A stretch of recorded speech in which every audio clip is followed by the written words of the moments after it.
কিছু স্বামী তার স্ত্রীর সাথে এমন আচরণ করে যে মনে হয় তার স্ত্রী হচ্ছে তার কাজের মেয়ে, তার দাসী এবং বান্দি। এমন একটা আচরণ তার স্ত্রীর সাথে করে, সে বুঝতেই পারে না তার পৃথিবীতে যত জায়গায় সবচেয়ে ভালো আচরণ করতে হবে তার মধ্যে অন্যতম একজন হচ্ছে তার স্ত্রী।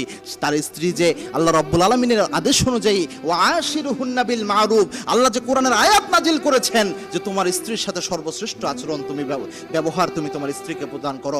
5 বার মারুফ শব্দ ব্যবহার করেছেন স্ত্রীর সাথে ভালো আচরণ করার ব্যাপারে। আল্লাহ রাব্বুল আলামিন এই শব্দগুলো ব্যবহার করেছেন, এতটা গুরুত্ব আল্লাহ দিয়েছেন। এবং আল্লাহর হাবিব সাল্লাল্লাহু আলাইহি ওয়াসাল্লাম বলেছেন যে খায়রুকুম লিনিসাইকুম, তোমাদের মধ্যে সর্বশ্রেষ্ঠ ওই ব্যক্তি হয়ে যায় যে ব্যক্তি তার স্বামীর কাছে এবং স্ত্রীর কাছে শ্রেষ্ঠ হয়ে যায়। যে মহিলা তার স্বামীর কাছে শ্রেষ্ঠ সে আল্লাহর কাছে শ্রেষ্ঠ, যে পুরুষ তার স্ত্রীর কাছে শ্রেষ্ঠ সে আল্লাহর কাছে শ্রেষ্ঠ।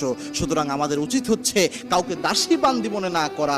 স্বামীরা যেমন স্ত্রীকে এরকম মনে করবে না, স্ত্রীরাও তার স্বামীকে মনে করবে না যে আমার স্বামী শুধু চাকরের মতো খেটেই যাবে আর আমার পরিবারের জন্য করেই যাবে, তার কোনো কষ্ট নাই, তার কোনো সুখ দুঃখের কোনো কিছু নাই। এরকম আচরণ যেন আমাদের মধ্যে না হয়। আমরা যেন একজন আরেকজনের কষ্টটা বুঝতে পারি, একজন আরেকজনের প্রতি রহমদিল হই, তাহলে এই পরিবারটা জান্নাতের পরিবার হিসেবে আল্লাহ কবুল করে নেবেন।